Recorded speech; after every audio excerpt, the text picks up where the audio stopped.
La cruz, como todos nosotros la conocemos, es uno de los símbolos más conocidos y más venerados alrededor del mundo.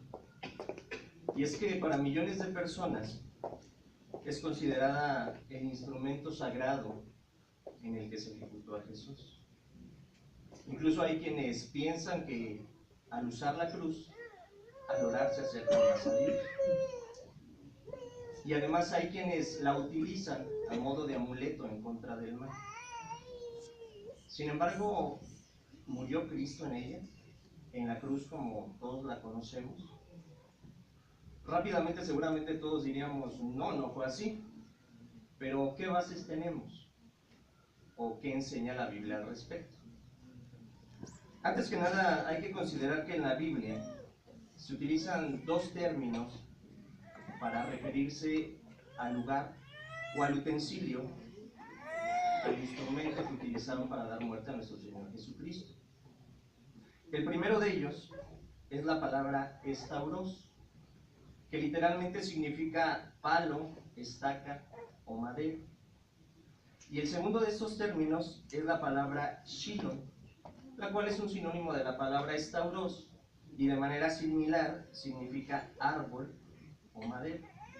Pero ¿qué les parece si vemos cómo la traducción del Nuevo Mundo de las Santas Escrituras, que es la Biblia que nosotros utilizamos, hace uso de uno de esos términos? Los invito a que abran su Biblia en el libro de Hechos, en el capítulo 5, versículo 30.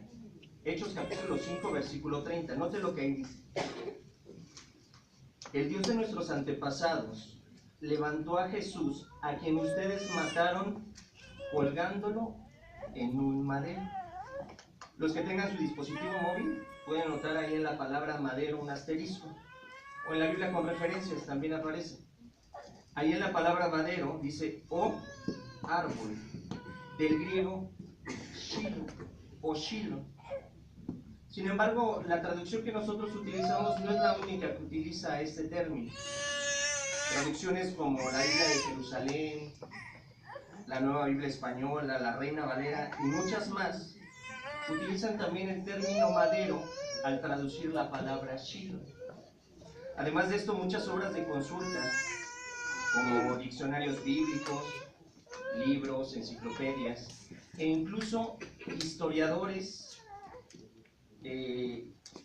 y personas que se dedican a estudiar este tipo de asuntos, han corroborado que el término que nosotros entendemos por cruz, o lo que nosotros entendemos por cruz, es simplemente un madero.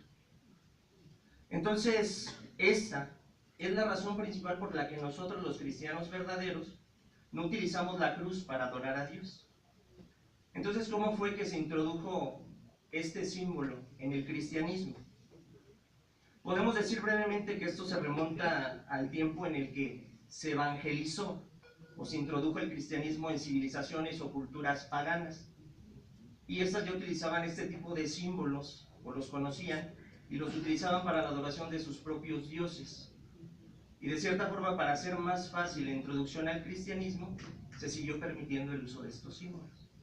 Si deseamos encontrar más información sobre este tema, en el mismo apéndice de la Biblia con referencias o en nuestro dispositivo, en el apéndice, en la sección 5C, bajo el tema madero de tormento, encontramos información breve y sencilla sobre este tema.